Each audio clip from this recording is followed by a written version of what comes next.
Gerą dieną dar kartą visiems. Išak atstok, matai filmuojamės. Šį kartą norim pakalbėti apie ir su Ieva Jonauskienė Parulskytė, su kuria jau ir kelis kartus buvom tarėsi, bet nepavyko mums tie reportažai, kadangi ten pasibėdos visą laiką, tai ryšio nėra, tai ten aplinkybės pasikeičia. Vienu žodžiu, ją pastoviai kažkas terrorizuoja. Visą laiką, nuolat. Kiek mes pažįstame, gal pažįstame apie 2 metus. Tai pirma istorija mūsų prasidėjo nuo reportažų, kai ją buvęs vyras, buvęs kriminalinis nusikaltėlis, ten trukdė su vaikais ir jinai dėl neva šmeižto bylos buvo priversta bėgti į Olandiją. Tada Olandijoje dar kelis kartus susisiekėm ir už akių ją buvo nuteisę už neva šmeižtą ir paskui kažkaip jai pavyko tą bylą neutralizuoti ar laimėti ir jinai dabar grįžo į Lietuvą, Lietuvoje ir vėl ją terrorizuoja, vėl puola. Tai štai jinai dabar viską girdi, mes susisiekėm pagaliau ir papasakos pati, kas ten darosi. Labą dieną, Ieva. Labas vakaras. Labas vakaras. Gal aš siūlau negrįžti prie tų senų istorijų, kad negaišt laiko apie naujas. Gal laiko pasidarysim atskirą laidą. Jo. Dabar būtent dėl to įvykio. Rugpjūčio 19 dieną, žodžiu, buvo toks įvykis, kuriame aš apie 22 valandą grįžau namo iš parduotuvės ir radau prie savo buto durų sulaužytą mano džiovyklę, kur buvo mano skalbiniai, viskas ten buvo padžiauti drabužiai. Ir konfliktas kilo su kaimynė Jurgita Gadišauskaitė iš 15 buto. Ir ten dar buvo jos gyventinis karalius pavardėm. Ir žodžiu, ten ir dar vienas asmuo, kuris lygtinę bausmę turi Sapygoje. Žodžiu, viskas kilo dėl to, kad buvo mano turtas sugadintas, mano džiovyklė sulaužyta.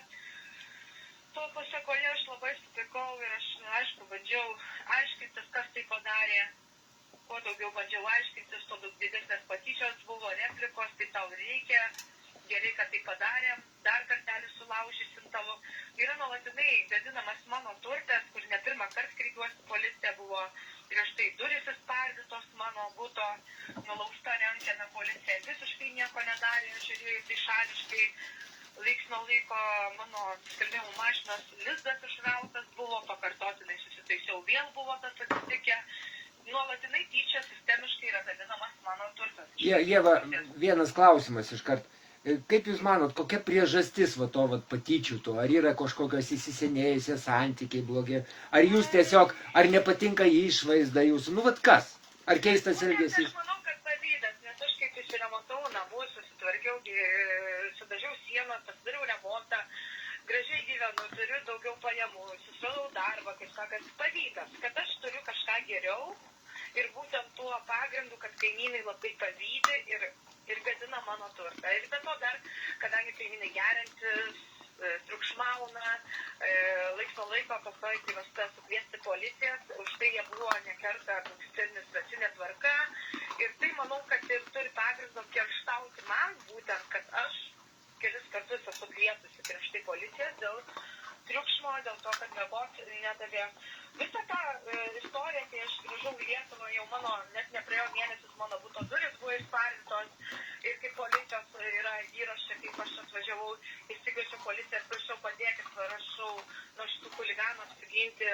Ir kaip policija visiškai nepadėjo, bet įsityčio ir pasakė, tai tu čia nerėk, nes mes tave pačiai išvešim, jeigu tu čia rėksi dar ant mūsų.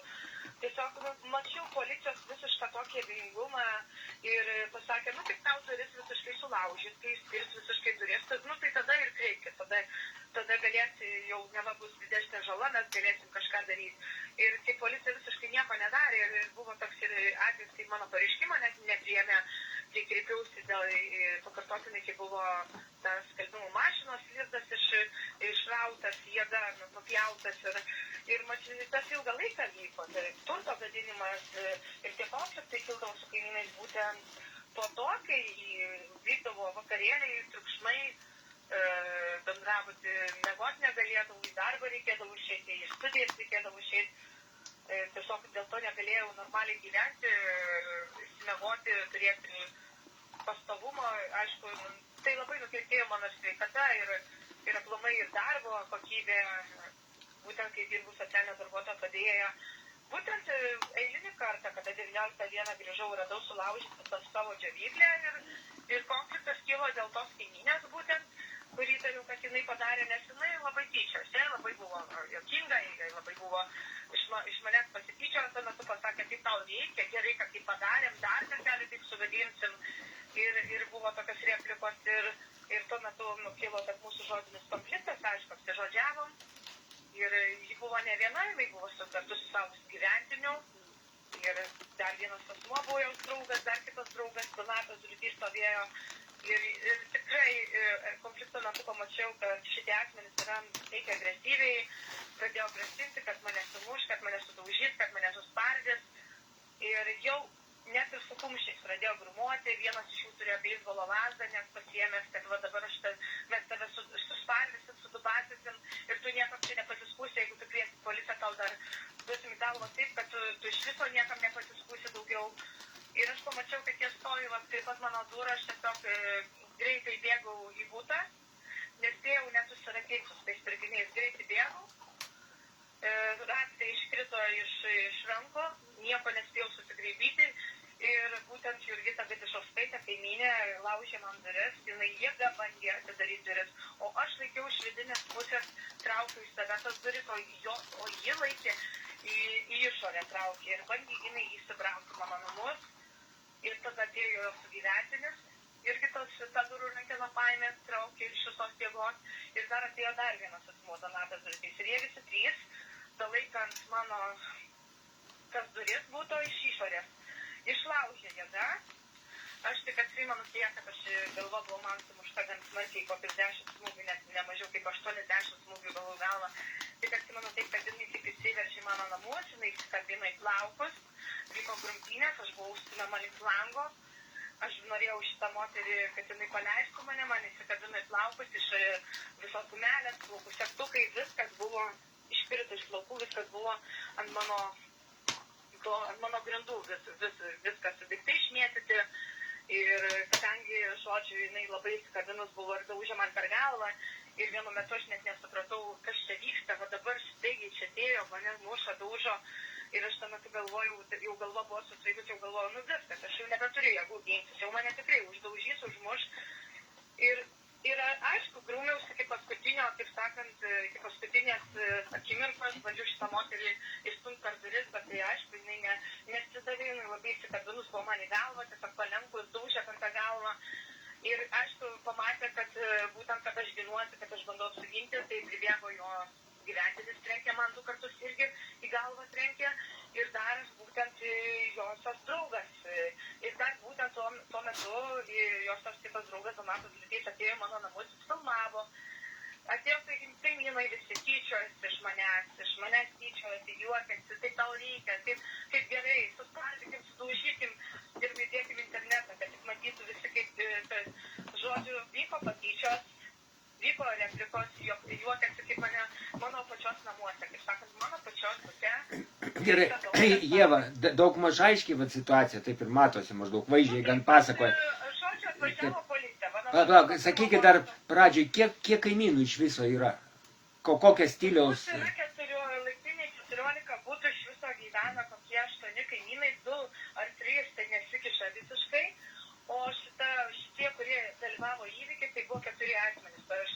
4 buvo ten irgi sugyventinis tos kitos kaimynės, jis irgi davė parodymus policijai, kad jisai trenkė man į galvą, atėjęs į mano namus, kad neva Gadišauskaitė galėtų ištrūkti iš mano buto. Tiesiog vyko grumtynės, susidaužiau ir nugarą, ir rankas, ir kojas, buvo nemažiau kaip 7 kraujosruvos rastos ant mano kūno, galva sutrenkta labai smarkiai, dėl ko aš negalėjau dirbti 3 savaitės į darbą išeiti, nes man galva labai svaigo ir aš tikrai buvau 2 kartus priėmimo skyrių.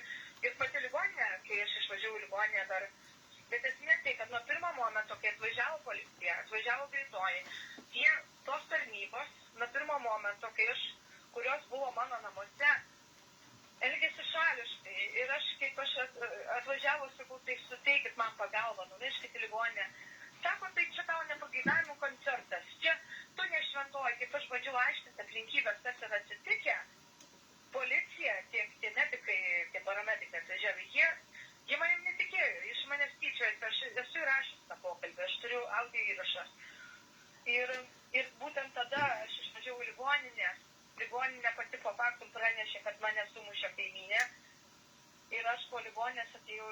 policija ir kai išleido apie 2 nakties, tai viskas vyko šeštadienio vakare, tai naktį šeštadienį sekmadienį. Tai sekmadienį mane 2 nakties, kai išleido, aš buvau dar į policiją nuėjus ir aš turiu įrašą, kaip aš ateinu, sakau, tu darykit kažką, tai priimkit pareiškimą, tai taip negalima, sakau, namus įsiveržė, sumušė, sudaužė.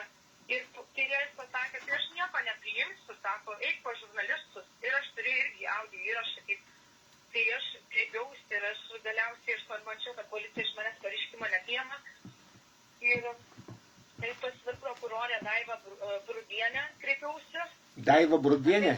Taip, čia yra Alytaus prokuratūros ir prokurorė 21 dieną, čia po įvykio, jau čia buvo pirmadienis, artimiausias. Nuvykau pas ją, o iš viso tikrai sumušta buvau, pamatę, kad man galva sumušta.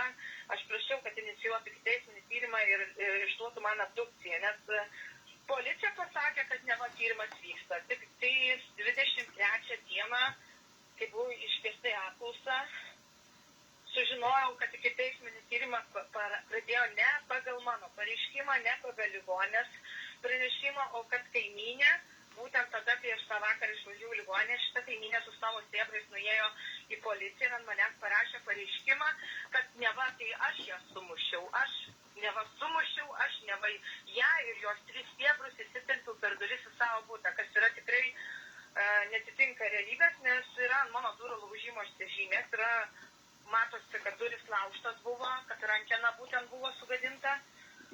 Tikrai ir policijai tai visiškai nesižvelgė. Ir būtent tada, kai jie man įteikė tuos įtarimus, net nepatikrinę tų faktinių aplinkybių. Nes būtent įtarime rašo, kad tai buvo šitas įvykis laiptinėje vyko, o būtent aš nurodžiau, kad tai vyko mano namuose, kad tai visos tos grumtynės vyko mano namuose ir kas dar kelia įtarimų dėl to, kad aš apskundžiau pačią policiją, dėl to, kad jie iš manęs įsityčiojo, rašiau Brudieniai raštą ir kad policija nenorėjo iš manęs priimti pareiškimą, viską norėjo tik tai ant manęs visą kaltę suversti, kad tai čia aš kalta esu. Ir žodžiu, imuniteto skyrius tikslino aplinkybės, bet aš turėjau tos audio įrašus, kur tyčiojasi, kuris įsijokė, sako, tai tu nešventa, tai nesiskus, mes tau nepadėsim niekur, tai nieko nepriimsi, jokių pareiškimų. Iš tikrųjų, esu įsitikinus, aš turiu audio įrašus tiek su kaimynė kita, kad Gadišauskaitė buvo melagingai ant manęs parašė, kad su sėbrais nuėjo į policiją, kad išvengtų baudžiamosios atsakomybės, kad ji melagingai prieš mane liudijo su savo sėbrais ir tie sėbrai yra liudytojai byloj ir jei tik vienoj byloj aš esu tariamoji, kitoj byloj aš esu nukentėjusi. Žodžiu, matau iš tyrėjos Nikočionienės, kurioje esu nukentėjusi, ir iš tyrėjos Sakalauskaitės, kurie esu tariamoji. Yra šališkumas visiškas, manim netiki mano parodymais. Ką galiu pasakyti, kaip ir minėjau, kad įvykio metu, grumtynių metu, aš buvau atsitrenkusi šaldytuvą ir žodžiu, buvo toje vietoje ant nugaros dešinės pusės buvo rasta mano mėlynė, kraujosuva. Žodžiu, buvo rastos mėlynės, kurios atitiko mano parodymus ir tie abdukcija, kai darė, atitiko ir būtent tose vietose ir buvo rastas. Pirminius parodymus atitiko, kad aš minėjau, kad buvau atsitrenkusi, įsidaužusi, kad mane stūmė link to šaldytuvo ir tas šaldytuvas vos neužkrito ant manęs pačios.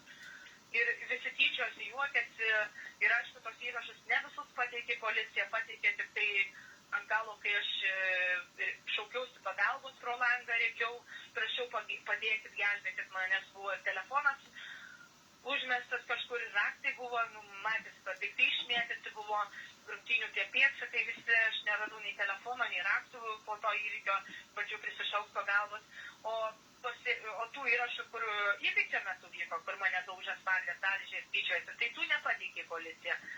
Žodžiu, dabar yra tokia situacija, kad kaip matau, kad policija bando visą kaltę suversti ant manęs, tiek ta tyrėja Mikočionienė manim netiki, nes kai buvo apklausa, buvo paskirta tyrėja Ligija Norkienė, kuri man ir padėjo Olandijoje būtent dėl to suėmimo pasikeisti, kad galėčiau grįžti kardomasis priemonės.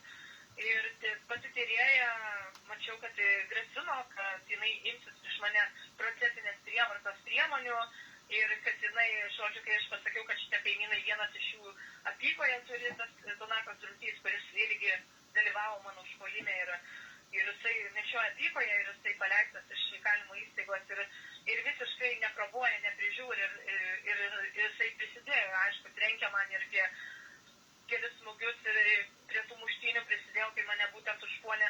Ir visiškai, ir pavyzdžiui, dabar šiuo metu, aišku, policija netiki mano parodymais, neatstovauja manęs tinkamai kaip nukentėjusiosios, ką turėtų daryti pirmiausia ir toj byloj, kur esu nukentėjusioji, tai matau, kad tyrėja visiškai šališkai elgėsi, kai aš sakau, kad būtent tie asmenys, kurie mane užpuolė, jie yra, turi recidivistai, jie turi liktinumus tam tikrus, liktinai laisvė yra, kad neturėtų tai būti, tai tyrėja tiesiog pradėjo grasinti, ką tu čia išneki, mes tau pačiai bylą iškestim, tu nedrįš čia viešinti nieko, tu pamatysi, kas tau bus.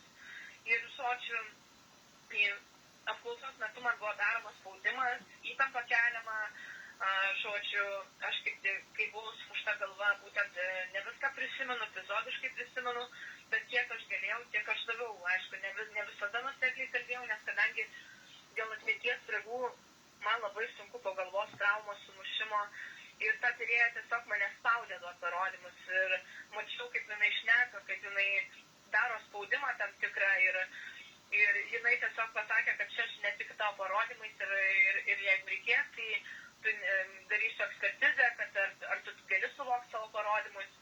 Žodžiu, pagal šitos įtariamosios ir jos sėbrų parodymus policija netiki, nes jie teigia, kad aš ne pirma pradėjau konfliktą savo namuose, žodžiu, kad elgiausi agresyviai, neadekvačiai ir dabar šiai dienai 23 metų spalio 6 dieną Alytaus apylinkės teismo nutartim, teisėjas Rimas Švirinas, pati policija pasikreipė, neva, kad man reikia paskirti psichiatrinę ekspertizę, ar aš dėl šios aplinkybės būnant, ar nustatyti nukentėjusiai Ievai Janauskienei dėl savo psichinės psichologinės būsenos, gali savoti aplinkybės, turinčias reikšmingai bylai, savo psichinės būklės, psichologinio ypatumų galėjo suvokti ir žodžiu, manim visiškai netikė ir nors tai vyko mano namuose, nors yra nuotraukas, kad mano turtas buvo sugadintas, mano duris buvo išlaužtas, visiškai durų neatvažiavo, nepasižiūrėjo, ant durų šonų staktis yra laužimo žymės, matomos aiškiai, ant rankenos buvo tie varžtai, būtent atšokę po šito užpuolimo, kad matosi, kad rankena buvo pagadinta.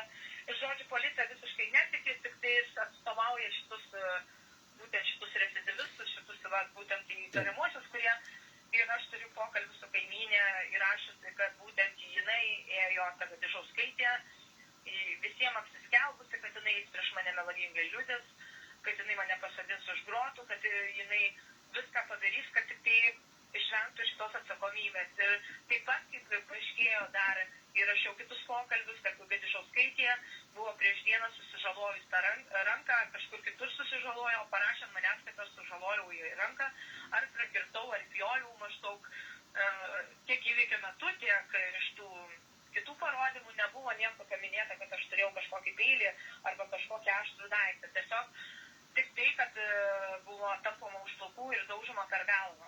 Ieva, o kiek metų jūs ten gyvenat? Kur čia tarp kitko, Alytuj kažkur tai, ar ne? Alytuj, Vilties gatvėje 32 namo bendrabutį, čia viskas vyksta. Šitas bendrabutis tikrai pasižymėjęs kriminalinę istoriją. Jau, kai aš buvau išvykusi į Niderlandus, ši viena kaimynė buvo uždaužyta per galvą taip, kad jie rado komos būsenai prie konteinerių. Čia tokia dana buvo iš mūsų aukšto. Ir mane tai sukrėtė, galvojau, kaip galima šitaip su žmogum pasielgti. Ir žodžiu, kai aš grįžau iš Niderlandų, nepraėjo nei mėnesis, mano duris buvo išparintos. Šitie kaimynai, jie augina mažamečius vaikus, pas juos yra maži vaikai, jie pastoviai geria, policijos važinėja, policija nekartą matė, kad jie girti, bet nieks nieko iš jų netema tų vaikų. Ir žodžiu, jeigu tu paskundi dėl kokio triukšmo, ar dėl negali miegoti, negali išeiti darbą, nes man tekdavo į darbą išeiti, iš studijas išvažiuoti, tiesiog neturėjau ramybės, negalėjau miegoti, muzikos, vakarėliai, visokie triukšmai vykdavo. Ir šitam bendrabutį, žinokit, jau buvo žmogus užmuštas, net nepraėjus metam laiko nepraėjus, tiesiog kaip aš dar sužinojau, kai buvau Niderlanduose, kad kaimynė buvo užmušta ir aš tiesiog bijau, kad aš netapčiau kita auka, nes aš ne pirmą kartą kreipiuosi, nes aš esu nufilmavusi, kaip mane viena iš tų kaimynių, anksčiau buvo irgi trenkus man viešoji vietoj koridoriui. Aš buvau pateikus šitos vaizdo įrašus į policiją. Policija visiškai nieko netyrė. Policija yra šališka. Tiek tyrėjai yra šališki. Ir sako, mes tave žinom, nu čia tik bendrabutis, mes čia nevažiuosime, tegu jie ką nori daro. Ir suprantat, tai ta policija visiškai nenori padėti. Atsiprašau, Ieva, tai vis tik tai kiek metų jūs ten gyvenat, tam bendrabutį? Iki Niderlandų gyvenau kokius 3 ar 4 metus. Tai ten visi visus pažįsta šiaip jau, taip? Taip, bet tai dar anksčiau negyveno tokie kaimynai. Anksčiau pirmus 2 metus dar tie kaimynai nebuvo šitokie agresyvus. Nuo tada, kai buvo atsikraustę broliai Benasenkai, tai čia buvo naujagimiai pas juos, vaikai buvo mažiukai, tai čia ir durys buvo įspardytos, būtent kai grįžau iš Niderlandų, po to jie jau įsikraustė kitur, atsikraustė jų draugai. Nuo tada kenčiu tokį terorizavimą iš tų kaimynų pusės, būtent dėl to, kad jie triukšmauna, kad kartais net 3 kartus per naktį policija važiuoja tik tam, kad nuraminti triukšmą, nes groja muzikos, riksmai, muštynės, net mušasi patys vienas su kitu. Bet aš taip įsivaizduoju, vat vien iš jūsų pasakojimo, kad jūs gyvenat, tarp priešų, nes visą laiką... O jų yra 5 ir 6. Taip, bet jie, žiūrėkit, Ieva, bet jie visai kitokį gyvenimą gyvena, tai jie jūsų juodai nekenčia, kadangi jūs pastoviai policiją kviečiat ant jų, policija irgi nenori važiuoti nusibodę, tai jūs priešas ir jiem lyg tai, ir policijai įkyri tokia. Bet iš tikrųjų, kas galiu pasakyti, policija visiškai nedirba savo darbą, ten yra mažamečiai vaikai, aš mačiau pati, kaip jie mušasi koridoriuje, ta mergaitė ten stovi, visus sustirus ir jis dreba. Ir ten policija visiškai net nenori to daryti, jeigu tarnybos normaliai dirbtų. Kaip dalis iš jų tikrai yra provuojami, išleisti į laisvę lygtinai sargyboje. Bet privalo prižiūrėti tiek ir probacijos tarnybą, tiek ir policija. Tai taip, Ieva, bet įsivaizduokit, kas bus, kai va po šito reportažo, tarkim, jeigu atims vaikus, jeigu tą su apykoje paims į kalėjimą, sugrąžins. Tai tas, kur su apykoje, tai geria pastoviai, ten žinokit ir... Tai Ieva, tai tą ir noriu pasakyti, tai jeigu po šito reportažo taip atsitiks, tai jums iš viso bus nemielas gyvenimas. Galų gale tikrai kažkas tai užmuš. O kaip dabar situacija? Bet galima neviešinti, jeigu kaimynė trečiam aukšte kovo mėnesį buvo rasta komos būsenai. Moteris, kurią aš pažinojau, kuri mano dukrą matė, kiek metų mes bendravom. Ir man toks šokas, kad jos gyvos nėra, kad tai užmušė moterį. Ir kaip galima šito neviešinti, kai aš nenoriu būti kita auka. Ir aš pavyzdžiui, dieną aš esu priversta išeiti savo nuosavų namų, nes aš ten negaliu gyventi normaliai. Aš turiu kažkur išeiti išnuomotis kitur. Aš šiai dienai taip, aš įsikraustau, užkraunus daiktus. Ir šią ar kitą savaitę viskas išvažiuoju, nes aš negaliu dėl savo pačios saugumo, negaliu laukti, kol kitą kartą visai galva gali sudaužyti, o galiu likti ir daržovė kaip Dana. Nes Dana taip sudaužė, aš žinokit, tą kaimynę iš mano aukštą, kad jos net niekas nepažino, ėjo ieškojo artimųjų, ėjo čia klausinėjo policija aplink parduotuvės, aplink visus gyventojus, nieks nieko nepažino, buvo veidas ištinės tiek, kad žinokit, baisu žinokit, aš tiesiog aš bijau, kad aš netapčiau kita auka po Danos, kad aš nebūčiau taip pat sumušta, nes tik vienas žingsnis šiai dienai iki nelaimės gali nuo laiptų nustumti, grasina, kad po darbo reikia grįžti vakarais, dirbu pati per senukus vaikštų vakarais, kartais reikia grįžti po 8, po 9. Ir tik vienas žingsnis, kad man ko nepadarytų. Dėl savo saugumo ir aplamai, kad šitos policijos tą jie privalo daryti, kad jie privalo užtikrinti viešąją saugumą, viešąją tvarką gyventojų rimti ir o visiškai to nedaro, jie šališki. Ieva, tai jūs jau labai protingą žingsnį padarėt, kad dabar nuomojatės. Tai čia kol kas dar protingas labai... Aš kol kas dar neįsikraušiu. Bet vis tiek, jau gerai, nors dabar va, jau pavojus negrės. Gerai, o tai dabar pagal savo spalio 6 dienos nutartį jums psichiatrinė ekspertizė. Kada jinai turi būti? Prievartinė, savanoriška? Kokia forma? Prievartinė, taip. Vadinasi, pagal jų parodymus jie pasakė, kad aš esu durna, neadekvati, kad manim netikėtų. Ir prokurorė tyrėja patikėjo Vietišauskaitės ir kur jinai bus? Tai tikriausiai bus Kauno psichiatrijos skyriui. Ir kiek jinai truks?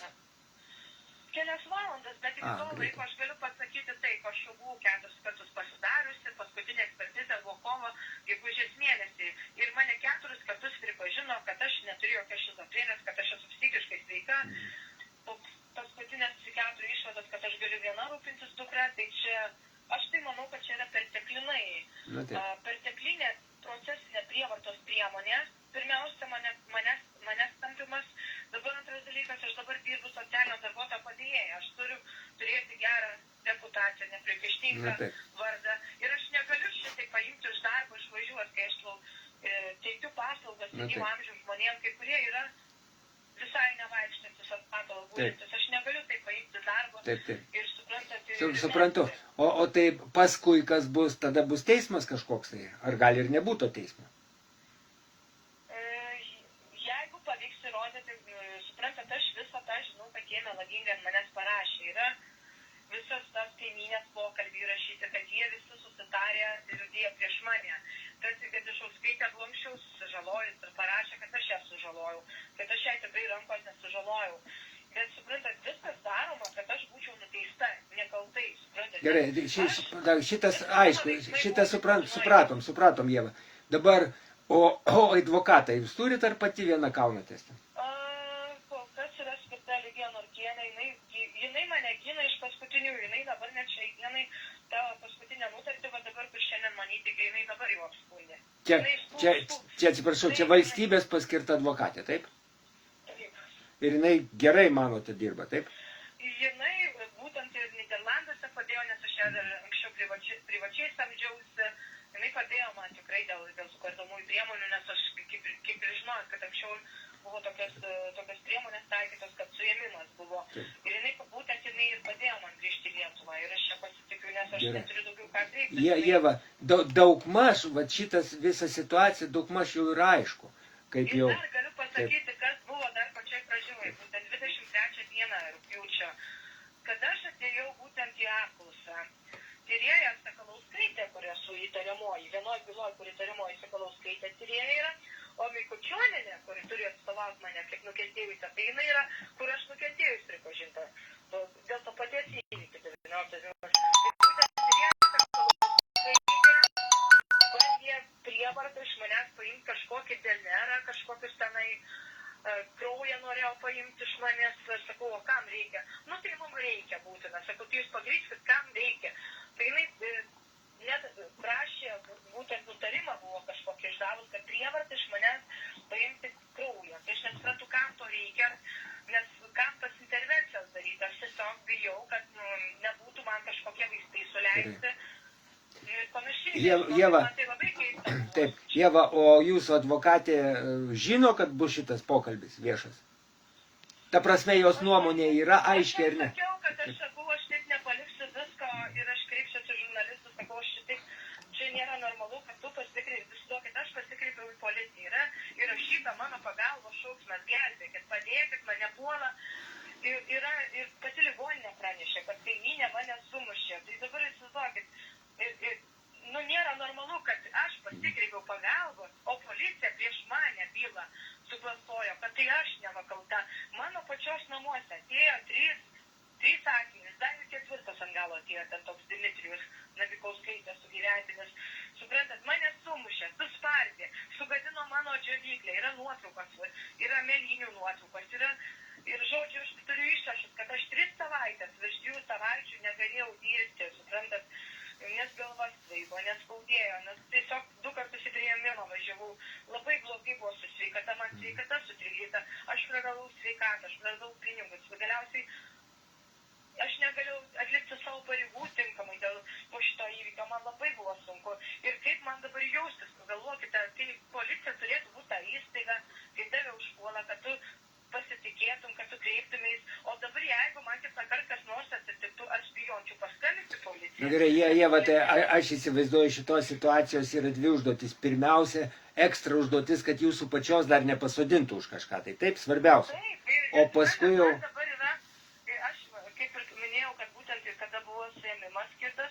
Po to pakeitė kardomosios priemonės, po to man skyrė lygtinumą. Taip, aš esu laisvė lygtinai ir aš manau, kad tai yra vykdomas prieš mane teisinis susidorojimas su tikslu mane pasodinti ir kad šitie asmenys, kurie būtent mane užpuolė, jie yra susitarę ir aš esu tikrinus ir aš turiu dar pokalbį su kaimynė, kuri jinai tvirtina, kad jie jau susitarė prieš mane įsliūdyti ir kad tik mane pasodintų ir iš tikrųjų ir melodingai nurodė iš tikrųjų tam tikras aplinkybės, tai kad aš nelogiškai skamba, kad aš Gadišaus skaitė ir jos prisėbrus per duris įsitempiau. Nu, žinokit, aš tikrai nemanau, kad aš... atrodo ne tik nelogiškai, bet ir kvailai. Kad aš galėčiau Taip. ar 4 asmenys įsitempti vienu metu čia. Supermenė, jūs super didvydė kažkokia. Taip išeina, aš galėjau 4 asmenys per duris. O iš tikrųjų duris laužtas yra, aš tas nuotraukas turiu šim atsiųsiu. Gerai, palaukit, tai Ieva, toliau. Šitas dalykas pagrindinė užduotis, ar ne, kad jūs pradžioj nepasodintų, o paskui mes kitą kartą apie kitą pašnekėsim, nes čia ekstra reikia. Tikrai gali pasodinti, yra būtent tam. Tai gerai, o tai ko jums dabar reikia pagalbos kokios? Vat, kad tos neįvyktų. Paviešinti, nes aš negaliu, žinokit, šiai dienai tikrai mane yra tokia situacija, kad būtent aš dabar, kadangi dirbu viską, aš atsisakiau eiti tas ekspertizės, nes aš nematau pagrindą, aš turiu ties kartus pasidarius, kad man su galva viskas gerai, čia yra perteklinė priemonė, o policija gali po to ateiti mano darbą, mane išduoda. Aš taip galvoju, kad jeigu net ir su galva būtų blogai, jeigu būtų ir šizofrenija, ir ką tas keičia? Jeigu ateina į namus, tai dar labiau reikėtų ligonį saugoti arba turintį sutrikimą. Taip, žinokit, policija visiškai negina. Tu pasiskundai, tu pasikreipi pagalbos, taip, tu kvieti policiją. Yra ir būtent mano net šauktasi per langą buvo gelbėkit. Tikrai žmogus nesišauks per langą gelbėkit, jeigu jo neužpuls, jeigu tikrai kažko neatsitiks. Tuo atveju, jeigu jūs įsitempėt jėga 3 žmonės, juos primušėt ir tada norėjot suvaidinti, kad čia jie jūs įsitempė į jūsų namus, tai tada galėtumėt, sakyt, gelbėt, suvaidinti. Bet turėtumėt labai stipriai būti. Tai tikrai nebuvo, būkite vieni, bet teisingi, čia tikrai nelogiškai skamba. Čia kvailai skamba, šiandien sarkastiškai. Durys yra visą tai, aš esu Facebook'e paviešinus įrašus, kai policija iš manęs įsityčiojo, aišku, imunitetas skyrius jokių pažeidimų ten nematė, per daugiausiai, bet aš tos įrašus, kur sakau, padėkit, prašau, suteikit pagalbą, nuvežkit ligonį. Čia tau nepageidavimų koncertas. Tai tu nešventoji, tai aš aiškinu, kas atsitiko, tai dar pareigūnai sako, tai tu nešventoji, ko tu nori čia. Gerai, o kada ta ekspertizė bus pas jūs? Dar tiksliai nežinau, reikės pasiteirauti tos, jie nežinokit, religijos advokatai. Gerai, tai Ieva, gal tada pirmai taip situacijos apžvalga, gal pakaks, gal komentarų kažkokių sulauksim, gal patarimų, gal teisinės pagalbos, gal pasisiūlyti. Aš tikrai nemanau, kad čia matot, aš šizofrenijos neturiu. Tai jeigu ir turėtumėt, Ieva, jeigu ir turėtumėt, tai kas čia tokio? Taigi čia dar kaip tik tokius žmonės reikia ypatingai saugot, globot. Taip, bet dabar policija netiki, visiškai šališka, prokurorė šališka, net Abrudinė, bet pati ikiteisminio tyrimo prokurorė, aš dabar jos pavadėsiu. Gerai, tai nesvarbu. Ieva, per daug neapkraukim, situacija daug maž aiški, pažiūrėsim, komentarus panalizuosim. Yra iš tos Mikočionienės, kad su manim teisiškai susidoros, kad man bylą iškels, iš tikrųjų grasinama, kad aš turiu tylėti, kad aš nieko neveiksiu, aš negaliu tylėti, aš tikrai nelauksiu, kol mane užmuš, kaip ta kaimynė Dana, kurią sudaužė amžinatis, jos jau gyvos nėra. Gerai, tvarkoj, tai gal siūlyčiau dabar šitą pabaigti dabar ir tada už kokios savaitėlės vėl pakalbėsim, pabendrausim, ar gerai? Gerai, nes žinokit, buvo savaitę būtent prokuratūra, kreipėsi teismą ir buvo pranešimai išsiuntinėjami ir dėl to labai įsigandau, kad gali ateiti darbovietė. Tai gerai, tai jūs dabar stenkitės tamsiai nevaikščiot, nusiraminkit ten tiesiog, kad neprovokuot daugiau, nes tikrai tarp priešo, jeigu gyvena, tai nesaldutinai. Taip, aš tik dar noriu pasakyti apie savo draugę Tatį Astarą Danaitę, gal pamenė. Taip, atsimenu. Taip. Būtent, kad dėl paveldėjimo bylos, kad jinai ten buvo paveldėtoja ir jos tėvas teta tenai būtent turėjo įtakingų giminaičių ir kai jos tėvas buvo rastas Kilpoje, būtent jinai buvo paveldėjimo teisę, turėjo jinai įrodė, kad tėvas testamentas buvo suklastotas ir nuo tos 17 ir 18 metų jai būtent ir už šmeižtą, už tą patį jinai buvo nuteista, bet ją norėjo visiškai padaryti neveiksnę, nors jinai anksčiau jokių psichinių ligų neturėjo ir pati dirbus Šveicarijoje ir dirbus policijoje užsienį ir kriminalistiką baigusi, tikrai teisinė Nu, ir jinai labai ir išprusus, aš atsimenu, jinai ten kalbėdavo teisiškai, tai tokia kalba išprususi, kad... Išprūsusi, protinga, ne? O jie parašė, suklastojo tas medicinės ekspertizės, kad jinai neva nesiorientuojant aplinkoje. Tai kaip gali žmogus nesiorientuojantis aplinkoje, gali vairuoti mašiną, vežios žmonės į darbą, taigi jinai dirbo darbą atsakingai. Tai koks jos likimas dabar, koks likimas jos dabar? Ir dabar toks likimas, kad jie Lietuvoje turėjo uždaryti Rokiškės psichiatrinę ligoninę iki gyvos galvos, jinai pabėgo praeitų metų lapkritį. Jinai dingo tiesiog iš Lietuvos ir, žodžiu, jai iš kažkokį orderį išdavė. Arešto orderį bandė Olandijoje tiesiog ekstradicionuoti. Mes dar prieš... Ir iš Olandijos dingo, žinokit, aš net nežinau, kaip jai dabar yra. Aš persimenu dėl jos. Prieš metus, atrodo, jinai skambino, buvom tarėsi, bet jinai tiek bijojo kontaktus duoti, kad jos nerastų, taip ir nepadarėm reportažą. Žinokit, jinai bijo net prisijungti, nes Lietuvos teisėsauga būtent tas Deividas Pašukonis, kuris yra jos brolio giminės ten giminaitis, aš nežinau, ar ten būtent giminaitis ten iš brolio pusės ir būtent persekio ir ten visi tie teisėjai, kurie irgi ir advokatai tam tikri, kurie yra žinomi mano vaiko byloj, irgi tie patys asmenys dominuoja Juknevičius, prokuroras irgi ten. Nu, bet gal pamatys šitą reportažą, gal, žiūrėkit, gal paskambins gal iš kur nors, iš kitos šalies, jeigu pamatys šitą mūsų pokalbį ir gal viešumo įsigas. Lygiai taip pat, iš namų norėjo ištemti, jinai ten kameras turėjo, kaip policija atvažiavo, duris pjovė, vien tai jokių teismo orderių, vien todėl, kad reikia patikrinti psichinės sveikatos būklę. Ar tai yra normalu, kad teisinėj valstybėj vyksta tokios represijos, tokie režimai, tu pasikreipi pagalbos, tu nesulauki pagalbos, bet prieš tave pačią dar prievartą naudoja iš policijos. Kaip galima pasitikėti policiją, pasakykite, jeigu tu kreipiesi policiją kaip nukentėjęs asmuo, o policija prieš tave bylą. Tau galimus pareiškia, nors tu žmogus, kaip sakant, žinai, kad tu nieko dėtas esi. Žiauriai pikta ir žiauriai neteisinga iš to pasakojimo. Buvo Rubinaitės atveju irgi, jinai buvo sumušta, jai ten nagai nulupti, į ten vos nereanimacijai.